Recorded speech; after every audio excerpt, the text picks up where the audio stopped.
Hello everyone. The South African Human Rights Commission has found that there's no discernible connection between the incarceration of the former President Jacob Zuma and the violent unrest that occurred in July 2021. On Monday, the South African Human Rights Commission released its report on the investigative hearings into the rampant looting and violent unrest that South Africa witnessed almost 3 years ago. President Cyril Ramaphosa and Police Minister Bheki Cele were some of the witnesses who gave their oral testimonies before the Commission in 2022. The 8 to 19 July unrest resulted in more than 350 people losing their lives and cost of 50 billion rand in damages. The acts of protest, violence and looting spread across the KwaZulu-Natal and Gauteng provinces a day after Zuma's imprisonment. Speaking during a media briefing, the Commissioner Phili Lentule said the Commission's investigation looked into the role of social, economic and political factors in the July riots, the alleged racially motivated attacks and killings, the causes of the lapses in law enforcement and overall root cause of the unrest. Lentule said the South African Human Rights Commission noted the fact that the country at the time the violence occurred was still struggling to come to terms with the cost of COVID-19 pandemic, and said amidst this socio-economic downturn, the nation was also facing the unprecedented event of the possible incarceration of former President. She said the Commission, in its findings, found that the evidence showed that acts which occurred during the unrest were orchestrated. The blocking of the N3 and the N2, the calculated destruction of factories and warehouses, the organized disconnection of security and fire alarm systems, the attack on the government communication facilities at the Durban port, and the bombing and the removal of ATMs together cannot be viewed as mutually distinct.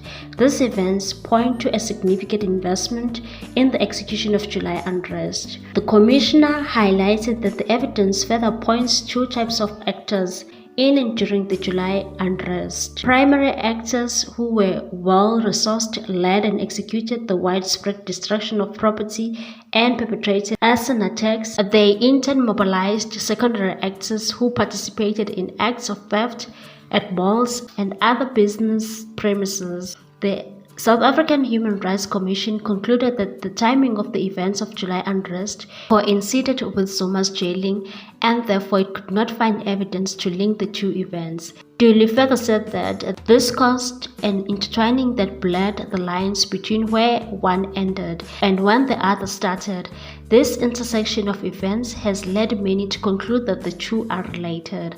It is probable that the unrest was undertaken to destabilize the economy. However, it will ultimately be within the purview of the South African Police Services and National Prosecuting Authority to make a conclusive finding regarding the orchestration of the unrest. Government's shortcomings in compiling and sharing intelligence also played a significant role in the escalation of the unrest. Dooley cited the police's ill preparation, including insufficient resources to deal with the orchestrated attacks as an example. The lack of appropriate action in response to the initial signs of unrest led to criminal activities such as theft, arson, and malicious damage to property. The failure to promptly address and counter digital orchestration and instigation through social media and other online platforms allowed the unrest to grow. This suggests that online communication and coordination played a role in fueling the violence.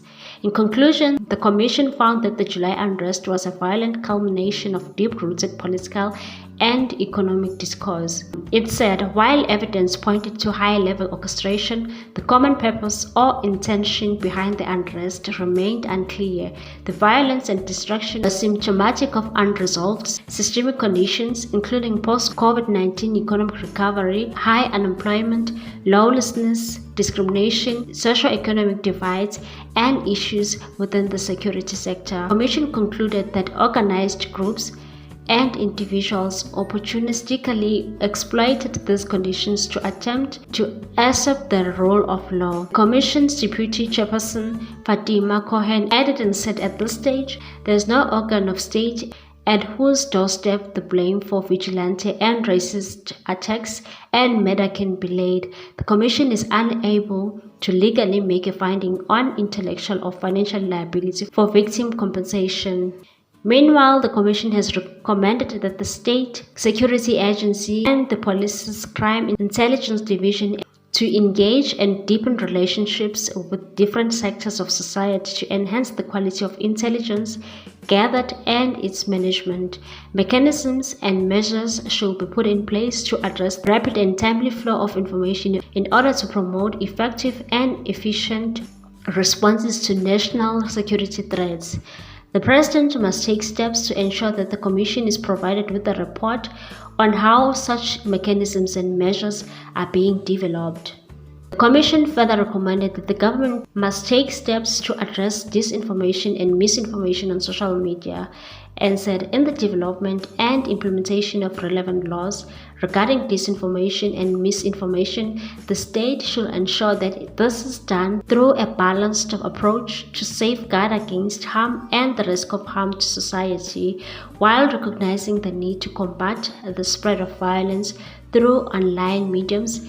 It is essential to avoid the undue limitation of the right to freedom of express. What's your take on this one, people? Thanks for watching. Please subscribe for more news.